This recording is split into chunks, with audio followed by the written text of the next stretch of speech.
Yes, Ahmed na Hiera, kuna maeneo ukiona makocha hawa wazao wana improve kwenye baadhi ya vitu, hasa kwenye eneo la kimbinu. Ndio. Binafsi inafurahisha na inakuona at least wanakwenda sambamba na speed ya ligi ilivyo. Kwa sababu tukijilinganisha kwenye hizi teams zinazofanya vizuri, utagundua kwenye mabenchi ya ufundi makocha wa kigeni ambao wana prove vitu vyao katika viwango tofauti, lakini mfumo wa hili bao ambao lilifungwa na William Edgar, kasi ya Kasongo kama ambavyo watu wa Dodoma wanamuita, lakini setup kuanzia nyuma kwangu mimi ilikuwa superb. Unamuona Dodoma wameanza kumuita Kasongo, tofauti na kule Manyara alikuwa akimuita Duma kwa kasi yake.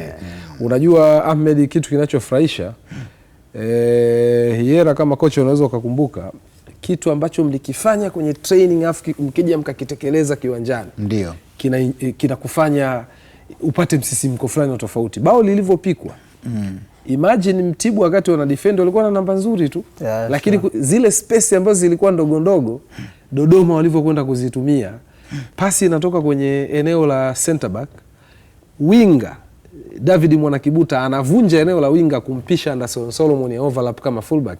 Yeye anakuja hapa ndani kwenye half space kama kiungo, alafu yeye ndo anakwenda kutengeneza assist. One of the best. Kama Mtozi anaturejeshea kwa maana ya namna ambavyo bao lilipikwa, naweza nikasema miongoni mwa mabao yamepikwa vema msimu huu kwa ile tunaosema space and time, nafasi na muda kutumika sawa sawa. Hichi ndicho ambacho kilitokea kwa Dodoma, kwa maana ya the way ambavyo wameandaa shambulizi kwa muda mfupi, wanavyozi occupy zile nafasi na kasi ya William Edgar kwenda kufanya finishing. Kwangu mimi ilikuwa the best. Assist nzuri ya Mwanakibuta, lakini build up ya goli ilivyokuwa the best. Nafikiri kwenye timu za aina hii kupata aina ya magoli kama haya ni magoli ambayo wakati mwingine unakuta kwenye CAF, unakuta kwenye mechi kubwa za Simba na Yanga hizi, lakini unapoyakuta kwenye mechi ya Dodoma Jiji na Mtibwa, unasema daraja la kimbinu la hizi timu limeimprove sana. Wewe Ahmed, unakumbuka miaka hiyo misimu 5, 6, 7 hata 10 iliyopita, yaani kwenye ligi ulikuwa unaona magoli yanatengenezwa, yaani hujui hata limetoka wapi. Imepigwa ya long ball, watu wamegongana hewani, yani hiki ambacho unakizungumza Muro, nimekumbuka kwa nini Idi Suleiman Ali maarufu Nando, baada ya kufunga lile bao alikwenda akabusu viatu vya kocha Jean Ferrai Ibenge kabisa. Sijui kama utakuwa unakumbuka. Kabisa. Wali attempt mara kadhaa hivi wakakosa. Alipofanikiwa kufunga Idi Nando, akasema mtu pekee ambaye anatakiwa kwenda kumshukuru kwanza, maana yeye aliona goli likifungwa kabla hata ya sisi kuwa kwenye mechi, ni Jean Ferrai Ibenge. Ndio maana Nado akafanya kitu cha namna hiyo. Kwa hiyo na kuelewa Muro. Michael Hiera, tumalizie hapo, tuangazie taarifa nyingine ambazo bado tuko nazo hivi sasa. Mtibwa Sugar ni kama vile kocha Yusuf Chipo amekuwa kwenye wakati mgumu sana. Wasemaji wa zamani wa timu wanasema upepo mbaya sasa unavuma kwenye timu ya Mtibwa Sugar. Tobias na wao si wako naye. Tobias ukimpigia inawezekana akakujibu hivyo kwamba upepo ni upepo mbaya, super kibonge, ni upepo mbaya tu. Lakini hii timu kama itashuka, mimi nitarudi Peramiho. Arudi Songea, akaangalia shughuli nyingine ya kufanya, lakini hakurudi. Wakati timu imeshuka, nini ambacho kimewakuta Mtibwa walivyoanza na wanavyoendelea sasa? Ni timu mbili tofauti.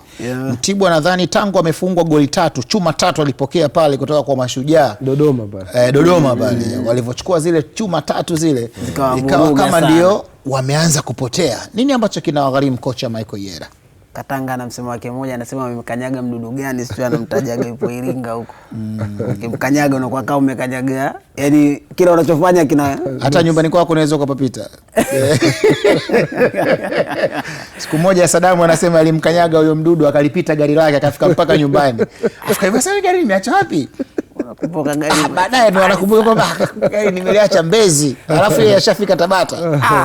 Kumbe alimkanyaga yule mdudu. Basi inawezekana yule mdudu amemkanyaga Mtibwa. Hawako kwenye wakati mzuri so far. Wamekuwa na nyakati ambazo zimekuwa ni ngumu kwenye kile ambacho wanapitia kwa sasa. Hapo katikati walikuwa na form nzuri sana, na unajua kwenye ligi kuna nyakati ambazo kwa hizi timu za madaraja ya kati, mtakapokuwa na form nzuri mnatakiwa kuitumia form yenu vizuri kabisa, mpate ushindi kwenye hizo mechi ambazo mtakuwa mnacheza, ili kuaccumulate points ambazo zitawasogeza kwenye nafasi nzuri kwenye msimamo wa ligi. Sawa sawa. Good luck kwao, ndio maana uone kama sasa hivi pengine wako kwenye zile nafasi za chini sana, kwa sababu walitumia hicho kipindi ambacho walikuwa kwenye form nzuri kupata alama ambazo ziliwafanya kuwa kwenye nyakati nzuri na angalau kwa sasa anaweza kawa na wanafurahia kile ambacho walikivuna kwa wakati ule. Lakini currently wamekuwa kwenye hizo nyakati ngumu. Hakuna kitu kikubwa sana ambacho kimebadilika kwenye timu, labda kwenye eneo la benchi la ufundi ama kwenye wachezaji ambao wanatumika, lakini ni ile hali tu ambayo kwao inawakuta wanajikuta wanapoteza mechi. Kwa sababu ukiziangalia takwimu zao Michael Yera za Mtibwa Sugar, michezo 21, ushindi mara 5, sare mara 8, kupoteza mara 8, magoli ya kufunga 16 na amefungwa mabao mengi zaidi Mtibwa. Amefungwa mabao 25. Wako nafasi ya 11 sasa hivi kwenye msimamo. Jumla ya pointi ambazo wamekusanya ni pointi 23. Lakini upande wa pili wa shilingi kwa Dodoma Jiji ambao jana wao walikuwa wageni kwenye huo mchezo, utaona nao wamecheza michezo 21, wamepata ushindi mara 7, sare mara 7, kupoteza mara 7 na magoli ya kufunga 19, magoli ya kufungwa 21. Tukianza na Dodoma Jiji, Mtibwa Sugar ambao umetoka kuwazungumza. Hizi namba kwa timu ambayo utakumbuka msimu uliopita walitoka kucheza championship. Zilikuwa ni miongoni mwa timu shindani sana. Zilikuwa timu mbili za kwanza kupanda juu, Mtibwa nao walikuwepo. Walifanya vizuri sana kwenye msimu uliopita. Wao na Mbeya City ndio ambao walirejea kwenye ligi kuu baada ya kudondoka kwenda kwenye championship. Lakini wao wote wawili hali zao tambani sasa. Huyu ana alama 23, Mbeya City ana alama 21, 22. Hawako mbali sana kwenye alama pia ambazo wamezivuna kwenye msimu huu. Inawezekana wakawa wamepitia hiyo changamoto kwenye kipindi cha hivi karibuni, lakini kwa takwimu za Mtibwa hizi mechi ambazo wamecheza kwenye hizi sare na ushindi ambao wameupata, unaweza kuona ndo kwenye kile kipindi ambacho nasema walikuwa kwenye form nzuri baada ya turning point ambayo walipata kwenye sare dhidi ya Simba kwenye uwanja wa JKT pale Mbweni. Baada ya hapo wakawa wanajaribu kutumia ile advantage kwamba timu yetu psychologically iko sawa sawa. Kwa hiyo sare dhidi ya Yanga ambao wamekuja pia kupata dhidi ya top team. Kwa hiyo unaweza kuona hicho ambacho wamekipata kinaweza kaa kimeongezea hizo namba na kuwa na alama 23. Lakini ukijaribu kuangalia kwa jinsi ambavyo timu inacheza, unaweza kuona kuna mechi ambazo anapoteza lakini bado timu haipotezi ile style yao ya kucheza. Hilo ni jambo lingine ambalo pengine unatamani kuona kuna kitu tu ambacho kinahitajika kwenye timu, kwamba sasa tupate ushindi ili tuboost hichi ambacho kinaonekana kwenye timu, kwa maana style ya kucheza na vitu vingine kiwe kinaonekana kwenye matokeo. Yani isiwe tu kwamba timu imecheza kwenye zile pattern zake mwalimu akawa anafurahia. Hata mkifungwa goli wenyewe mnasema ili goli tumefungwa, lakini tulikuwa tumetimiza mpango wetu mzuri tu wa kiuchezaji na kila kitu kwa umekifanya vizuri. Kwa mfano ile goli ambayo imefunga hapo, unaona timu inafungwa lakini unaona imefungwa goli katika mazingira ambayo mpinzani alikuwa na mpira upande A, wakati anahama taratibu kwenda kwenye upande mwingine. Angalia jinsi ambavyo timu ilikuwa na slide vizuri kabisa, kwamba tumetoka huku tuna slide kwenda upande ambao tunatakiwa kwenda kuzuia. Vizuri kabisa kwamba timu mwalimu akiangalia kwenye marudio kwamba tumefungwaje ile goli, akiangalia atapongeza tu wapinzani kwamba wenzetu kuna sehemu ambayo tulidelay kidogo tu ndio akaitumia hiyo nafasi, kwamba lakini sisi kwenye system ya timu kuzuia kama ni namba mstari ulikuwa unatakiwa kuwa na watu ngapi? 4. Tulikuwepo hatukuwepo? Tulikuwepo kwenye hilo eneo ambalo mtu alitakiwa kwenda kumzuia mtu alikuwepo. Unaona kila kitu kilikuwa kiko sawa, lakini baada ya mpinzani amekuja na njia nzuri kwamba yeye alifanya vizuri zaidi kwenye kufanya uharaka kwenye kutoka pasi ya mwisho kwenda kwa mfungaji, akafanikiwa akaenda akascore. Lakini pia tutamsifia William Edgar kwa sababu yeye pia kwenye msimu amefunga magoli 6 so far. Hayakuja bahati mbaya, alikuja kwa sababu anajua jinsi ya kucheza na hizo space ndogo ambazo mtakuwa mnaacha kwenye mechi chini ya Josia ambaye ameonekana pia kuimprove kwenye msimu huu akiwa na Dodoma Jiji. Kwa nafikiri Mtibwa kitu pekee ambacho anakihitaji kwa haraka zaidi ni kurudi kupata ushindi, kwa sababu kama ni kucheza anacheza basi ushinde, kwa sababu ndicho kitu cha mwisho na bora kwenye mpira mguu kinachohitajika. Abu Santiago ama Galisen Muro unaweza ukamwita hivyo. Ni kama Mtibwa wanapita kwenye ile Via Dolorosa. Wanapita kwenye njia ya mateso kama wasemavyo wa Spanyola, wa Italiano njia ya mateso. Nini kimewasibu? Nafikiri Wakati fulani nilizungumza na kocha Habib Kondo ambaye aliwahi kuwa kocha wa Mtibwa na ameshawahi kuwa mchambuzi hapa kwenye baadhi ya mechi za Afrika. Akaniambia, Muro, hawa vijana wa Mtibwa unaowaona wa msimu huu plus ambao wameipandisha timu, kuna kundi la vijana kama 6, 7, 8 ni vijana wameshafanya kazi pamoja karibia misimu 4. Yaani wamekaa kuanzia kwenye youth program zao, zile timu zao za vijana. Nahodha wao kijana mdogo Haruni Iliawatwa, au akina Charles Magata, akina Evodi na kadhalika. Sasa nini lengo la kurifaa kile alichosema Habib Kondo? Lengo ni kwamba timu ya Mtibwa ukiitazama ina mchanganyiko wa wachezaji wenye uzoefu wachache kwenye timu kabisa, ambao wanawapa hiyo depth. Labda unaweza kuona kapteni Oscar Masai, unaweza kumuona mtu kama Datius Peter kwenye fullback, goalkeeper pia Constantine Malimi alishacheza Geita, Juma Nyangi na mbali, ambao sasa baadhi ya wakongwe hawana nafasi ya kucheza kama Juma Nyangi. Kuna yule kijana alitokaga KMC mguu wa kushoto kiungo Abdul Hilary, hawachezi mara kwa mara, lakini eneo la juu hao akina Juma Liuzio hawachezi mara kwa mara. Kwa hiyo ni timu ambayo ukiangalia kwa maana ya kutekeleza mpango wa kocha, wana utulivu na wana energy hiyo, kwa sababu ni vijana. Kocha akisema leo mechi hii tunatakiwa tukimbie sana, mechi hii tunatakiwa tuifunge sana nyuma ya mpira, watakupa hiyo energy. Dhidi ya Simba uliona 1-1, dhidi ya Yanga 1-1, utaiona. Lakini tofauti wa wachezaji waliokomaa kwenye mashindano na wachezaji wenye energy lakini bado akili zao hazijakomaa ni kwamba wachezaji wenye ukomavu wa kiakili, maana yake washafanya trial and error, wameshajaribu na kukosea mara kwa mara mpaka wakawa perfect. Tofauti hiyo iko kwenye maamuzi ya kuimaliza mechi. Na ndio maana mechi zote walizocheza na timu ambazo zimehamia kuuma meno na kuonyesha tunakwenda kucheza aggressive na nyie, wote wamechukua pointi dhidi ya Mtibwa. Mechi ya kwanza dhidi ya Young Africans 2-0, dhidi ya Black Stars wamepoteza, dhidi ya Azam, dhidi ya Mashujaa na kadhalika. Kwa hiyo inawezekana Mtibwa wanachohitaji kwa sasa hivi kwa hizi pointi 23, hizi ndio pointi walishuka nazo msimu wakati wanashuka daraja. Walishuka na alama 23. Maana yake ni kwamba kama walicheza mechi 30 wakapata tu alama 23, leo wamecheza mechi 21 wana alama 23. Wakijilinganisha na msimu wanaoshuka huu, bado wako kwenye mguu sahihi na hawako mbali sana na eneo la playoff. Wanachotakiwa kukifanya kwa sasa hivi ni kurejesha saikolojia. Kwa timu zote mbili, timu ambazo zilishuka daraja alafu zikapanda kidogo tu walau kwa nusu dakika, ni kipi ambacho wamekutana nacho msimu huu? Unaizungumza Mtibwa Sugar lakini pia unaizungumza Mbeya City kwa pamoja. Of course lazima tukubaliane, ligi inabadilika kila msimu.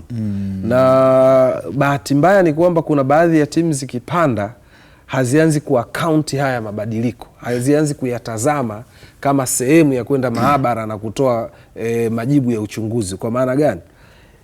Ukiangalia kwa mfano timu zilizowahi kushuka ziko madaraja huko, hao kina Kagera, Geita, kina Ndanda, kina Gwambina, leo tukiwarudisha kwenye ligi tutawaambia, unaiona hii ligi ilivyo, materials zilizokuwa zinacheza Simba na Yanga ulizokuwa mmeziacha kwenye ligi, leo ziko TRA, ziko JKT. Lazima tuwakumbushe. Maana yake ni nini? Daraja la hawa mnaokwenda kupambana nao, mliokuwa mnapambana nao wakiwa Simba na Yanga, leo mtawakuta JKT wakina Ndemla, leo utawakuta wako Mbeya City wakina Dilunga. Kwa hiyo mnapopanda jueni mnakuja kwenye ligi ambayo ishapiga hatua sana. Ni ligi namba 5 kwa mujibu wa CAF, kwa maana ya zile pointi ambazo vilabu vinakusanya. Kwa hiyo unapokwenda kucheza kwenye ligi hii, unapotoka kwenye madaraja yako, elewa kwamba ukija na quality ambayo haitoshi, unaanza kuonyeshwa on the spot. Tunasemaga ile natural selection.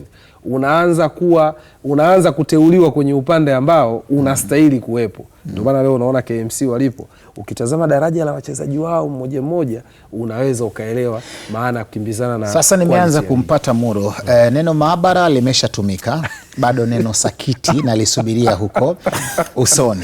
Bana, mbali na hapo, taarifa nyingine ambazo tuko nazo kwenye viwanjani asubuhi ya leo ni pamoja na uwanja wa CCM Jamhuri umefunguliwa.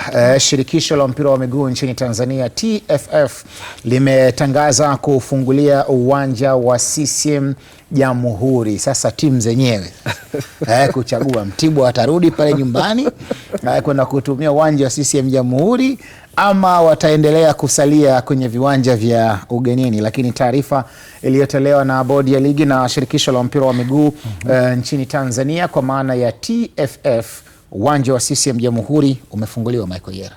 Na timu ya kwanza ambao umehitaja hapa ni Mtibwa. Ndio. Ambao umehitaja kwa sababu ni kutoka Morogoro. Ingawa wao wanatokea Turiani. Wanatokea Turiani kule, na kwenye mechi nyingi walikuwa wanatumia uwanja wao ule wa pale Turiani. Japo kwa sasa nao hujakidhi vigezo huko kwenye marekebisho ambao wanatamani wenyewe pia kurudi kwenye uwanja wao. Uwanja wa Jamhuri Morogoro kwa siku za hivi karibuni haujao kwenye matumizi sana ya mechi za ligi kuu kabisa. Utakumbuka kwa mechi ambayo inakumbuka karibu kabisa hapa ni mechi ambayo iliyokutanisha Tanzania Prisons na Simba. Lakini the rest unaweza kuona ni uwanja ambao haujatumika kwa kipindi kirefu. Pengine anatamani kuiona kipindi kile kama alivyokuwa na timu ya Moro United, ndio ilikuwa maskani yao pale, alikuwa anatumia zaidi uwanja huo. Na wakati huo Police Moro nao pia alikuwa anatumia zaidi uwanja huo. Mtibwa of course anatoka Morogoro, lakini Mtibwa na Jamhuri kitu pekee ambacho anaweza kujivunia ni kipindi hicho anachukua ubingwa wakati anacheza na Yanga. Lakini kwa hivi karibuni Mtibwa wenyewe na Jamhuri sio yani kusemaje, mbona kama unayameza maneno basi baki nayo bana. Moja kwa moja tutazame taarifa nyingine. Mashabiki wa timu ya Singida Black Stars wametamba kusalia katika nafasi ya 4 katika msimamo wa ligi kuu NBC Tanzania bara licha ya ushindani kuwa mkubwa katika ligi hiyo. Kutoka mkoani Singida tukawasikie mashabiki hao. Sisi habari ya Singida Black Stars kufika nafasi ya 4, nafikiri hapa sasa ndio tumeshashikilia. Hapa turuhusu kuiachia. Tukitereza imekula upande wetu. Kwa hii nafasi tulioishika ndio nafasi yetu na ndio zumuni letu kuu la kwenda kucheza kimataifa. Kwa hiyo sisi hapa wanakuja hawa wengine wanashindania labda washindania wasishuke daraja, lakini sio kushindania kwenda kimataifa. Kwenda kimataifa kuna nafasi za watu wenye kwenda kimataifa. Wenye kwenda kimataifa ndio hawa hapa tayari wamesharejea jana rasmi na ndio hatubanduki hapo. Kusherekea tu kwamba wamekuja nyumbani kuwakilisha, lakini sisi hapa tunachohitaji ni pointi 3 zibaki ndani ya mkoa wa Singida. Sisi ndio dhamira yetu kuu. Sasa hivi sisi tumeshasema atakayekuja yoyote, mechi zilizosalia ni machinjio uwanja wa Airtel Stadium mkoani Singida. Na pia bado mashabiki niwaambie hivi wajitokeze kwa wingi, kwani viongozi wetu wa klabu ya Singida Black Stars wametoa ofa kutupa mechi 3 bure. Kwa hiyo wewe tu pale ni kwenda mwenyewe kwenda kuingia uwanjani kusupport klabu yetu ya Singida Black Stars. Kiwango walichoonyesha Singida yetu jana, pale ndo nafasi yetu, ili tujipange tu kwa ajili ya kwenda kucheza kimataifa. Timu imesharudi kwenye morali. Tuliteleza mechi kadhaa lakini tumesharudi vizuri. Pale ndo tumefika. Kiwango cha Black Star kiko vizuri. Kinaimarika kila siku. Na ni matumaini yangu kwamba tutafika mbali. Ndio malengo yetu makubwa kushiriki michuano ya kimataifa. Na ndio malengo yetu hasa. Wanajituma na wanapambana kusonga mbele. Fanya jambo la mbolea kwelikweli kuendelea kuichagua Azam TV na kuifanya kuwa ndio burudisho lako moyoni, hasa kwenye kipindi cha Viwanjani. Muda wetu sasa kwenda kuimulika Afrika, kuweza kuangazia kwa kina kipi ambacho kimejiri na kuchukua nafasi ama kimeteka vichwa mbalimbali vya habari barani Afrika kwenye uga wa michezo. Kabla ya yote, kwanza ni mwalike Hatun hapa studioni. Lilian Mukulu, habari za wakati huu? Uko vizuri? Poa. Mzima na raha zako? Mzima. Hivi Hatun wanake ni? Hatun? Sasa basi nishakumbuka kwenye Osman Bey. Sasa hiyo umekumbuka wewe, mimi sijui. Wewe ufuatilia kiongozi wa kike kwenye himaya. Nimekumbuka kwenye Osman Bey, nikasema Balhatun. Wewe ni Lilian Hatun. Karibu sana, wewe ndio kiongozi wetu hapa sasa. Unatamba, unamwagika, unafanya vile unajisikia. Hata kama Balhatun naye yani hata kama alikuwa anatamba, ila sehemu ambapo kulikuwa na wanaume alikuwa hatambi sana. Sehemu ambapo kuna bei. Kuna bei. Tumia au sio? Karibu sana Lilian Mukulu. Asante. Kwa kuanzia kwenye joto la Afrika, moja kwa moja tunateremka pale bondeni kwa Madiba, Afrika ya Kusini. Habari kubwa ni mechi ambayo ilikuwa ikisubiriwa kwa hamu kubwa kweli kweli. Ilikuwa ni kati ya Mamelodi Sundowns ya Afrika ya Kusini dhidi ya Kaizer Chiefs. Mechi hii imemalizika na hakukuwa na mbabe kwa mchezo huo. Mechi iliyokuwa ikisubiriwa kwa hamu kubwa kweli kweli kati ya Mamelodi Sundowns ama Masandawana dhidi ya Kaizer Chiefs imemalizika kwa sare ya goli 1-1, huku shindani ulionekana kuwa mkubwa sana kwenye mchezo huo. Walikuwa ni Kaizer ambao ndio walikuwa wa kwanza kabisa kupata bao la kutangulia, bao ambalo lilifungwa na Flavio Silva kipindi cha kwanza, huku bao la Masandawana likifungwa na Brian Leon dakika ya 54 kipindi cha pili. Na sare hiyo inaifanya Mamelodi Sundowns wazidi kujishindilia kwenye kilele cha msimamo wakiwa na jumla ya alama 65, huku nafasi ya pili ikishikiliwa na Orlando Pirates ambao wana alama 62, huku Kaizer Chiefs wao wakiwa na jumla ya alama 48 kwenye nafasi ya tatu ya mchezo huo. Muro Masandawana bado wameketi kwenye kilele cha msimamo wa ligi kuu ya pale Afrika Kusini. Karibu na utuambie mchezo huu ulikuwa unatazamwa na Waafrika wengi sana. Yes, katika nyakati ambazo unakuwa shabiki wa mtani wako wa jadi, ndo nyakati kama hizi. Unajua Orlando na Kaizer walisare kwenye mechi ya Soweto Derby iliyopita, sare ya 1-1. Ndio. Lakini ilibidi Orlando wageuke mashabiki wa Kaizer kwenye hii mechi dhidi ya Mamelodi. At least Mamelodi ashikiliwe. Na at least ameshikiliwa. Mamelodi yuko juu akiwa na michezo takriban 28, alama 65. Kaizer Orlando ana michezo 27. Kwa hiyo bado ana mchezo mmoja pungufu ya Mamelodi na ana alama 62. Gap ya alama 3. Ikitokea Orlando anashinda mchezo wake unaofuata ili aweze ku-equalize michezo na Mamelodi, watakuwa wote wana alama 65. Tie breaking criteria, kigezo cha kuwatenganisha watu wakifungana kwa ligi kuu soka Afrika Kusini maarufu kama Premier Soccer League, PSL. Ndio. Kigezo namba 1 ni goal difference. Orlando yuko mbali mno, positive 41. Ndio. Mamelodi wana 30 na kitu. Maana yake ni kwamba ukitazama kiuhalisia kama Orlando atashinda mchezo unaofuata ili kuweza kulingana michezo 28 na Mamelodi, Orlando atarudi kileleni, eneo ambalo kocha Wadu kutoka Morocco amewaweka muda mrefu sana msimu huu. Kumbuka Mamelodi kachukua back to back karibia mara 4. Orlando wanajaribu kurejesha nyakati zao za ubora. Timu mbili pekee Afrika Kusini ambazo zimewahi kuchukua taji la Afrika ndo hizi mbili. Mamelodi 2016, Orlando mwaka 1995. Hakuna timu nyingine Afrika Kusini iliyowahi kushinda taji la Afrika la Champions League.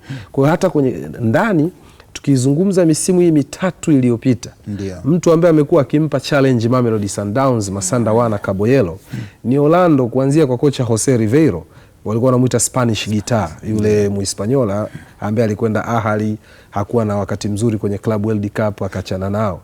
Kwa hiyo kutoka kwa Jose Riveiro kuja kwa Abdeslam Wadu kutoka Morocco, unaiona ni Orlando msimu huu kama wanakwenda kuliclear hili gap, wakafika pointi sawa na goal difference uzuri wanayo nyingi kuliko Mamelodi, maana yake itaashiria Mamelodi anakwenda kushushwa kwenye nafasi ya pili. Kwa hiyo Orlando anaweza kuwa anaangalia sasa ligi ina michezo 30, inabakia michezo hii ya machozi, jasho na damu. Kwa hiyo inawezekana this time chama langu the Buccaneers Orlando Pirates maybe tukarejesha zile nyakati zetu bora katika kitongoji cha Soweto na kulipeleka taji la PSL, ambao Mamelodi ni kama amejimilikisha. Amekuwa Juventus ile ya Massimiliano Allegri, Serie A karibia 8 mfululizo. Amekuwa Bayern Munchen ya kina Pep na wenzake wote Bundesliga karibia 8 mfululizo. Imekuwa ni kama Olympic Lyon ya kocha mmoja wa miaka ya zamani, alichukua karibia mara 7.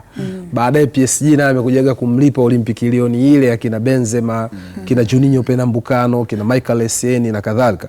Kwa hiyo ile nyakati za Mamelodi nafikiri at least Orlando anapambana, na hasa ukipiga mahesabu Mamelodi anaweza kuwa na mambo mawili ambayo yote yanatakiwa yaende sawa.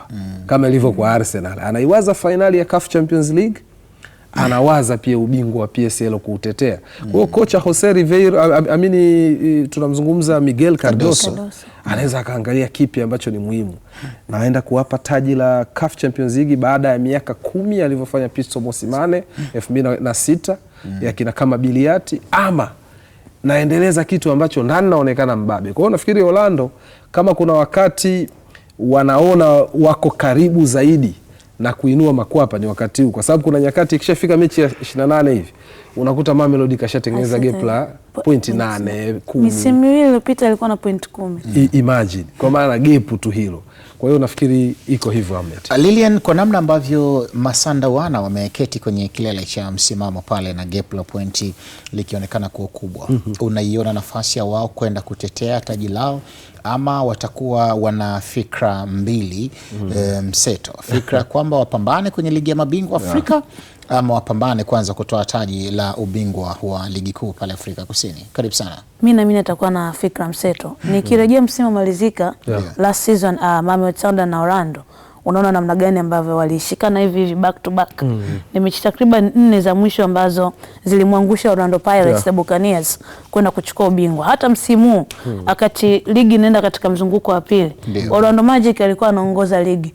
Mechi ya TS Galaxy ambayo ilitoka sare Pirates ya Pirates, afu kuna mechi nyingine ilitoka sare. Inawezekana ni mechi mbili ambazo ziliwaangusha sana Orlando ambapo unaona kabisa kwamba wakakutana na nyakati ngumu sana, kwamba kuna games ambazo zilikuwa wanahitaji kupata alama 3, wao wakaenda kuangusha alama 3 before kukutana na Mamelodi Sundowns, mechi ambayo ilitoka sare ya 1-1. Ila mimi nikirejea katika mchezo wa jana, kwangu ni mechi bora sana kwa Kaizer Chiefs. Ukirejea misimu 3 mpaka 4, Kaizer ni moja ya timu ambayo ina struggle sana. Msimu uliopita walikuwa wanatamani kurejea katika falsafa ambayo imewabeba sana Orlando Magic, kujaribu Orlando Pirates, sorry. Falsafa ya kujaribu kutumia second team kama sehemu ya kuzalisha wachezaji ambao wanawezekana wakawasaidia katika timu kubwa. Ila sasa changamoto ikawa kwamba second team ya Kaizer bado na yenyewe haijapata ile strength. Kama ukiangalia second team ya Orlando, ukiangalia second team ya Mamelodi Sundowns. Nakumbuka kocha mkuu wa Kaizer Chiefs msimu uliopita, kabla hajamwachia Cedric Kaze, Nabi alisema kwamba kama tunatamani kwenda kupambana, lazima tujue namna gani ambavyo timu inaenda kusajili. Angalia usajili ambao umeufanya dirisha huu. Wamemleta winga wa DR Congo. Unamzungumza Makabili Lepo. Akati anasajiliwa watu walikuwa wanalalamika, kwa nini uende ukamchukue Makabili Lepo? Ila ukitazama ni moja ya wachezaji ambayo hachezi katika falsafa ya Afrika Kusini, kwa sababu ukiangalia Afrika Kusini wao wanataka mpira wa kupossess. Makabili Lepo ni rana. Wakaanza kwa nini umeenda kuchukua rana? Ila yule rana ni mtu ambaye mechi nyingi sana za maamuzi amekuwa akiwapa matokeo ambayo hawaitegemei. Wameenda wakamchukua mshambuliaji kutoka pale Afrika Kusini, ambaye ana asili ya Angola. Asili ya Angola. Flavio Silva. Kwa nini wameenda kumchukua? Wao walichokuwa wanataka, amefunga bao la kutangulia.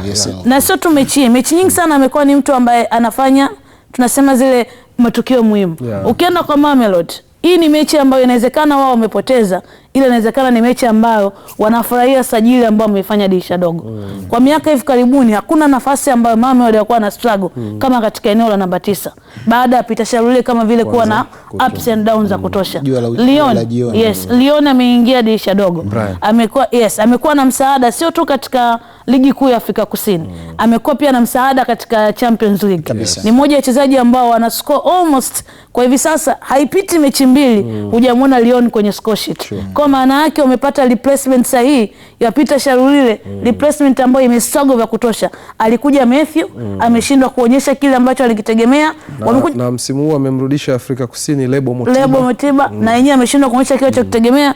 Kwa hiyo sajili ya dirisha dogo limekuwa moja ya sehemu kubwa ambayo Mamelodi anafurahia, kwa sababu sio tu katika ligi ya ndani, hata kwenye Champions League Lyon amekuwa msaada mzuri sana. Kuna siku nilisema kwenye each kit inawezekana Mamelodi amefungua njia kwa timu nyingi sana za Afrika kwenda Amerika Kusini kutafuta wachezaji ambao wamekuja kuonyesha msaada mzuri sana katika ligi ya Afrika. Waangalie Zamalek, kijana ambaye alifunga mechi ya mwisho ile Brazil, anaitwa Juan Alvina Bezerra. Angalia namna ambacho anakifanya. Ukienda Al Ahly na yenyewe pia Esperance walikuwa na Rodrigo Rodriguez, yupo Yansas naye anatoka Amerika Kusini.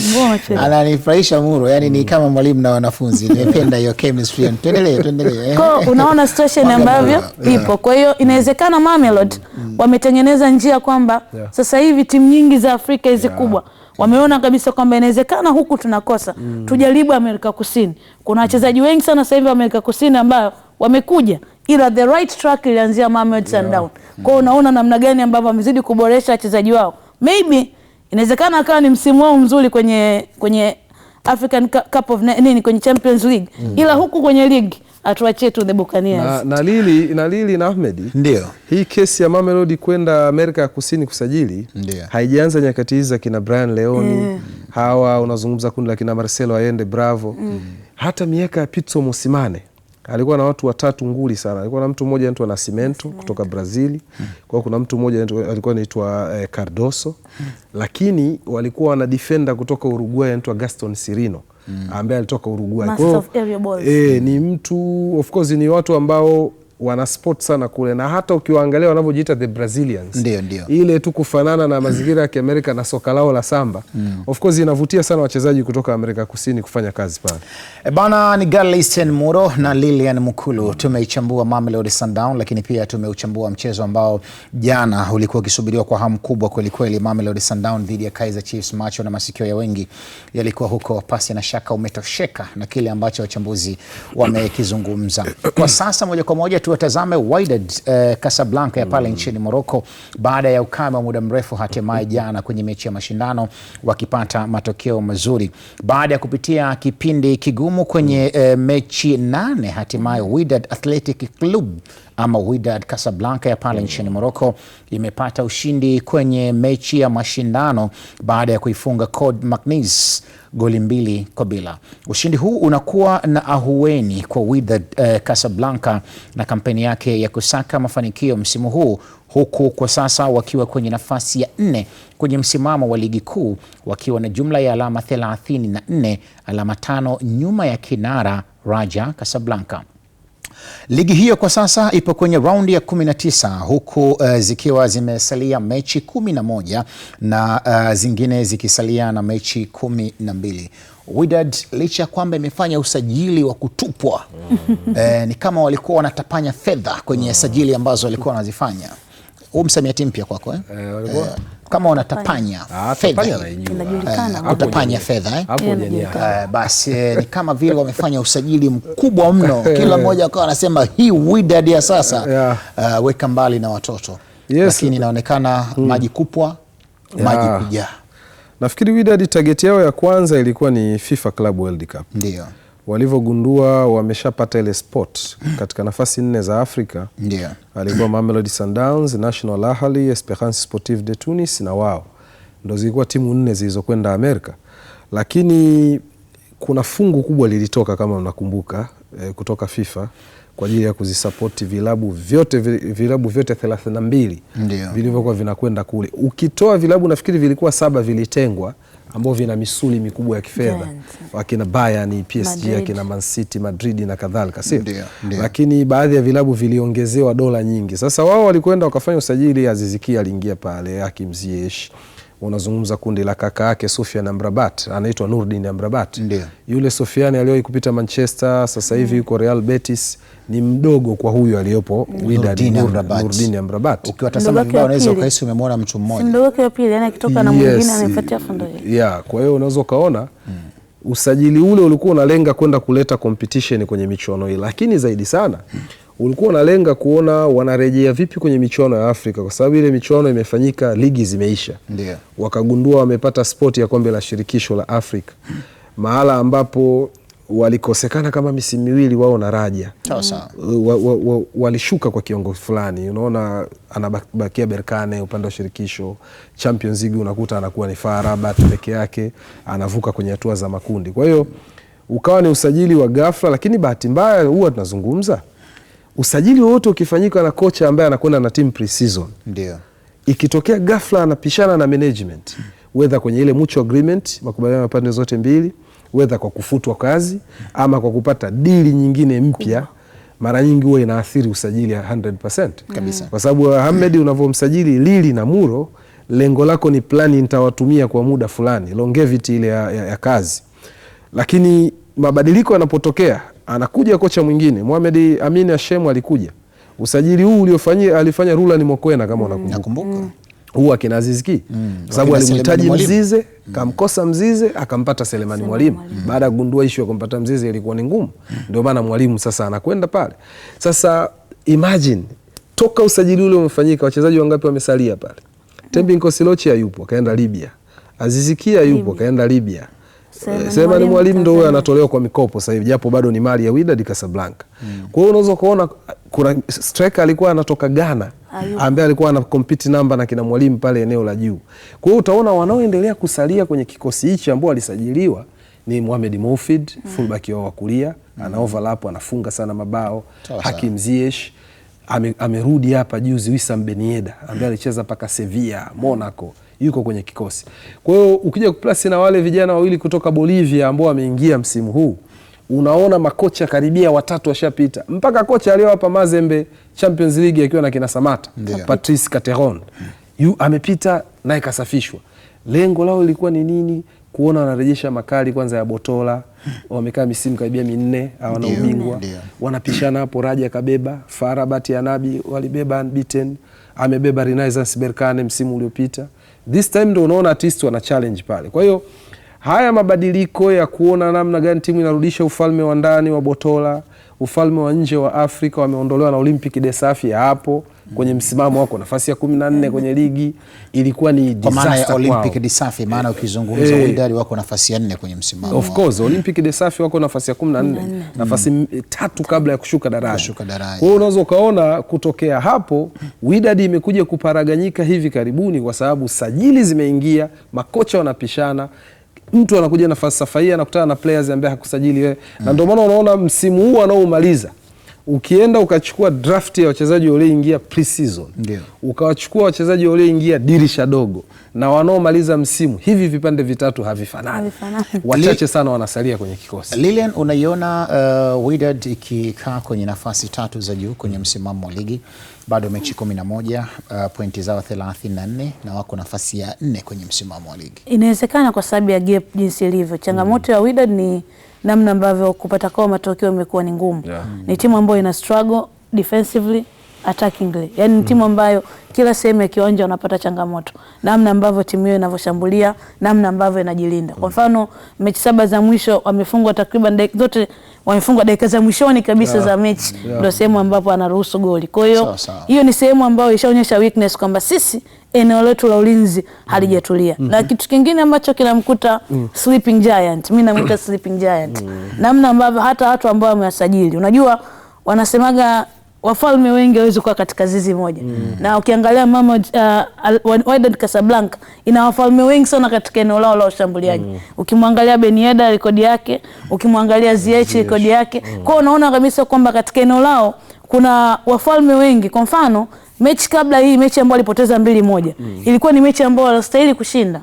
Walitawala game, yani ile possession of the ball, walicontrol match, na yale matukio muhimu ya kiwanjani waliyafanya kwa kiasi kikubwa sana. Walitengeneza nafasi nyingi kuliko opponent wao. Ila kichotokea nini? Wakifika katika eneo la mwisho, outcome ni nini? Unafanya kitu gani ili uweze kupata matokeo? Kwa situation ambavyo ilivyo kwa Wydad, alafu kitazamia wale vijana ambao wako juu, mimi naita vijana, ni kama vile wote wana uchu. Ukimwangalia Raja Casablanca mechi yake ya jana ambayo anashinda 2-0, unaona kabisa kama Raja alicheza na kocha na Pablo. Raja alicheza na kocha na Fadru, alicheza na kocha Pablo. Pablo alikuwa hajapoteza mechi hata moja katika ligi kuu ya Morocco. Pablo Franco. Kaenda kabamizwa jana goli 2 nzuri kabisa. Yaani mechi unaona namna gani ambavyo unafungwa, unalizika. Na kocha Pablo mwenyewe amesema nilizidiwa kila mahali. Kwa kuna namna ambavyo kule juu katika nafasi za juu za ligi ya Botola kumekuwa ni kugumu sana. The only way Wydad kupanda ni either hawa watu ambao wanashika katika nafasi ya 3 wa slip. Sasa una slip vipi? Jana kwa mfano kilichomkuta Pablo, namna ambapo amepoteza mechi yake ya kwanza, ila Maghrebi Defense. Ila unajiuliza atapoteza kila siku? Bwana ni Lilian Mukulu huyu kitamba kwenye ligi ya Botola kwa maana ya ligi kuu ya kandanda pale nchini Morocco. Amepita kuwachambua na kudadavua kwa kina kweli kweli juu ya Wydad Casablanca pale nchini Morocco, na swali kuu ambalo nilikuwa nimemuuliza kwamba anaiona timu hiyo ikiwa kwenye nafasi 3 za juu, ndo anasema yeye itatokea iwapo hizi timu mbili ambazo zipo pale tatu ambazo ziko pale zitakuwa zimelala usingizi wa pono. Usingizi wa pono baadaye nitakuja kukupa maana yake.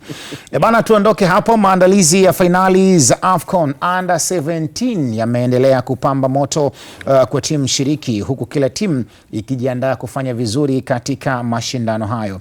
Finali za mwaka huu zitaanza Mei 13 hadi June 2 mwaka huu. Timu zinazoshiriki AFCON Under 17 ni pamoja na Morocco, Tunisia, Misri, Ethiopia, Ivory Coast, Cameroon, Uganda, DR Congo, Mali, Angola, Tanzania, Msumbiji, Senegal, Afrika Kusini, Algeria na Ghana. Hii ni vita moja kali sana. Unajua hii michuano tangu ilivyoanzishwa kuna wakati ambapo ilikuwa ipo, kuna wakati ambapo haikuwepo. Na safari hii inafanyika Ghana iko Morocco bado. Iko Morocco imerejea tena Morocco. Kwa mfano kabla Ghana walikuwa tayari wao kuchukua haya mashindano. Kwa mfano kabla ya michuano hii kurejea 2023 ambapo Senegal ilienda kuchukua, angalia namna ambavyo Mali wa dominate katika level ya vijana. Bado ni michuano ambayo kila mmoja anatazamia kuona ni kitu gani hasa ambacho kimeandaliwa. Ukianza kumtazama bingwa mtetezi Morocco katika AFCON Under 17 iliyomalizika na wao kutoa ubingwa, unaangalia Morocco 80% ya wachezaji ambao waliitwa na wachezaji ambao wanacheza katika academy za Ufaransa pamoja na Hispania. Angalia namna ambavyo walivyokuwa wako decorated. Ukiangalia Senegal pia kwa sasa hivi na yenyewe pia ukitazama kikosi ambacho kimeitwa, kuna wachezaji ambao takriban 7 ambao wanatoka katika mataifa mbalimbali katika academy mbalimbali. Kwa ni moja ya michuano ambayo kila mmoja anatazamia ukubwa kutazama ni kiasi gani ambacho wamekiandaa. Mimi katika timu yetu ya taifa ambacho nimekipenda ni kwamba wachezaji wengi wanacheza pamoja. Wengi wanatoka katika klabu ya TDS. Angalia namna ambavyo kikosi kilivyogawanyika. Eneo la goalkeeping wawili wanatoka Azam FC. Manake ni watu ambao wanafahamiana. Unaangalia katika eneo la ulinzi almost wote wanatoka TDS. Kuna ile hali ya kufahamiana. Inawezekana hii ikawa chachu kuendeleza kile ambacho natamani kukiona. Though ni michuano ni migumu na ni michuano ambayo inahitaji maandalizi makubwa sana. Hasasa ukimtazama namna Morocco alivyowekeza, yani Morocco anaonyesha amewekeza kwa sababu gani? Angalia alichokifanya katika michuano ya Under 17. Angalia alichokifanya kwenye michuano ya World Cup Under 20. Anaenda kuchukua ubingwa mbele ya timu ambayo imekuwa kitawala sana katika soka la vijana, Argentina. Sio tu ubingwa ambao Argentina wanamiliki mpira, ila wao unapata nafasi moja, unafunga na unaenda kuweka nyuma. Angalia namna ambavyo alikifanya kwenye Under 20 katika AFCON. Unaanza mechi ya finali na Afrika Kusini. One thing about Afrika Kusini ni development ya vijana ambao wanaifanya. Kwa hiyo kwangu ni moja ya michuano ambayo itakuwa na talent kubwa sana na aina makocha ambao wameenda. Morocco hawajaenda tu na kocha, wameenda na benchi ya ufundi ambao lina watu zaidi ya 9 katika eneo lake. Angalia namna ambavyo Senegal wamejipanga. Kwa hiyo ni tournament ambayo inawezekana timu nyingi sasa hivi zimewekeza kwa kiasi kikubwa sana. Lilian Mukulu. Hiyo ndio kutabahari kwenyewe sasa. Ukisikia watu wanatabahari huku ndio kutabahari. Mtazamaji anajua kwamba AFCON kwenye ile mchambuzi wa Kiingereza huyu alikuwa mwandamizi. Lazima wajue. Haujamuona jana wewe. Huyo ndio Lilian Mukulu. Muda kwa kumalizia tu. Tumetazama namna ambavyo mashindano haya yanakwenda kufanyika. Morocco walikosa finali za mataifa ya Afrika, baadaye wakaenda wakapewa ubingwa ule mezani. Unaiona Morocco pengine kwenda kupambana kwenye mashindano haya kwa mara nyingine tena, ikiwezekana kubakisha ubingwa nyumbani pale? Unajua kitu kizuri ambacho maybe Afrika tunapaswa kukifahamu na hizi nchi ambazo tunapiga hatua taratibu. Pamoja na haya mambo yanayotokea nje ya football ambayo tunasema mara nyingi hayafurahishi, sijui maamuzi, namna ambavyo officials wa mechi wanavyokuwa controlled baadhi ya vitu. Unajua bado tukubaliane tu, Morocco ni miongoni mwa mataifa yaliyowekeza sana na sio tu Afrika, hata ukikompea na mataifa ya Ulaya. Kwa sababu ya kupata ile advantage ya wachezaji wao wengi maybe wanazaliwa kule ama wanazaliwa Morocco, lakini wanapata transfer ya kwenda wakiwa wadogo kwenye vituo vya soka ama academies, kwa sababu kuna tofauti kati ya sports centers na academies. Kuna baadhi tu wanaenda pia kwenye vituo vya soka ambavyo vimeshapiga hatua. Kwa hiyo taifa kama Morocco linafanikiwa sana hata kwenye eneo la kuchezea. Toa yale matokeo, toa controversies zinazotokea kwenye mechi, waweke wenyewe basi neutral, bado quality yao iko mbali sana namna wanavyoandaliwa, na Lili amezungumza kwa upana kabisa. Bana, sawa. Huyo ni Galisten Muro ambaye anatufungia ukurasa huu wa Joto la Afrika baada ya kuimulika Afrika kwenye taarifa mbalimbali. Kwa kumalizia, tutazame taarifa juu ya mzunguko wa pili wa mashindano ya Power of Africa Uganda Rally umeendelea leo mjini Mbambara, huku ushindani mkubwa ukitarajiwa kati ya madereva kutoka mataifa mbalimbali ya Afrika, ikiwemo washiriki watatu kutoka hapa nyumbani nchini Tanzania. Inaitwa Mbarara. Mbarara. Watu wa Uganda. Jamani. So kweli. Uganda tu. Bana, Captain Michael Malue kutoka Mbarara, kama asemavyo Lilian Mukulu, anaendelea kufuatilia kwa karibu maandalizi, matokeo ya hatua za awali pamoja na ratiba nzima ya mashindano yanavyoendelea. Kwa sasa, kwako Captain Michael Malue, tuambie kile ambacho kinaendelea huko Mbarara. Karibu Uganda, karibu Mbarara, karibu katika Power of Africa Rally ama Pearl of Africa Rally 2026. Huu ni mzunguko wa pili ambapo tuko hapa Mbarara, na leo ni magari yako hapa kwa ajili ya kukaguliwa. Kama unaweza kuona eneo lina vibe fulani hivi, magari yote yanafika hapa kwa ajili ya kukaguliwa, lakini madereva wengine wapo wanamalizia reki katika stage mbalimbali ambazo zitakwenda kuchezwa kwa siku hii ya leo. Kama unaweza kuona hile ndio scrutineering stage sehemu yenyewe ambapo magari yanaingia kule kwa ajili ya technical issues. Wanakwenda kuangalia mambo ya turbo, wanaenda kuangalia seat belt, wanaenda kuangalia seat zenyewe. Kuna vitu vingi ambavyo wanakwenda kuangalia kwa ajili ya usalama wa mchezaji mwenyewe ama usalama wa dereva katika mashindano haya. Lakini vile vile kuna sehemu nyingine ambapo kule wanakwenda kukagua vifaa ambavyo wanavivaa dereva. Kwa maana hapo tunazungumzia rally suit, tunaangalia helmet, tunaangalia hands device, tunaangalia gloves, tunaangalia balaclava, tunaangalia ile pants ambayo inavaa kwa ndani kwa ajili ya kuzuia moto in case of anything. So kwa hiyo lazima gari hizi zikaguliwe bila kujali ilipitishwa katika rally iliyopita. Kila anapokuja katika rally nyingine basi lazima waende wakakague na kuangalia vizuri. Tanzania safari hii imewakilishwa na magari matatu. Hapa tunayo timu Asas kama unavyoweza kuiona, lakini vile vile kuna timu Mkwawa. Timu Asas wamekuja na gari mbili, timu Mkwawa wamekuja na gari moja. Timu Mkwawa Ahmed Well ambaye yuko na Toyota Yaris R5 anacheza katika kategori ya Africa Rally Championship, lakini timu Asas wao wanakwenda katika National Championship katika kupasha. Tuna Ford Proto, lakini tuna Mitsubishi Evo 9.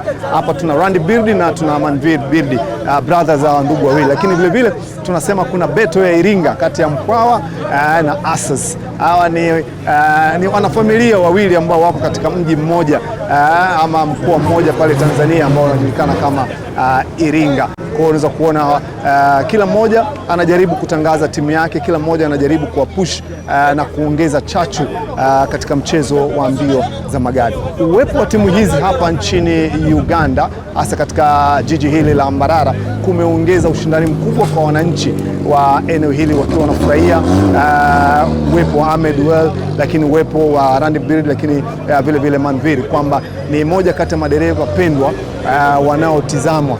Ahmed Well, ukisikia Simba amezungumzwa basi ujue ni Ahmed Well. Madereva wengi kutoka mashabiki wengi kutoka Uganda wanakuja Tanzania kwa ajili ya kwenda kuangalia hawa madereva wanafanya. Lakini pamoja na madereva hao, kumbuka kwamba tuna Yasin Nasa. Yasin Nasa yeye ana bendera kama mbili.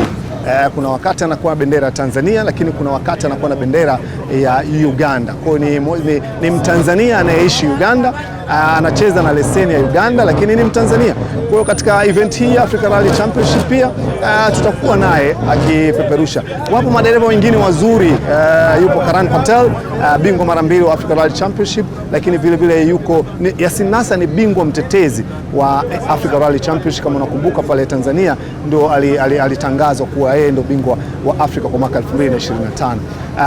Karan Patel ni bingwa mara 2, ni moja kati ya madereva ambao wanategemewa kuonyesha uwezo mkubwa na chachu kubwa, lakini beto yake na Saman Vora ni moja ya kivutio kikubwa katika mashindano haya. Wengi wanataka kuona, wengi wanataka kujua. Karan Patel katika ARC iliyopita aliharibikiwa na gari hapa, na hivyo kumpa lead Saman Vora na kuonyesha uwezo mkubwa hali ilipokwenda kubadilika Tanzania. So kwa mwaka huu nini kitatokea katika ardhi hii, katika uwanja huu kati ya Saman Vora na Karan Patel? Madereva wote hao wawili wanatokea nchini Kenya, lakini wapo madereva wengine wazuri ambao tutategemea kuona, wakina Michael Mukula kutoka hapa Uganda, wakina Ronald Sebuguzi watakuwepo wakionyesha kile ambacho wamepanga kuona, kina Hassan Halwi na madereva wengine wazuri tu ambao tutakuja kuwaona.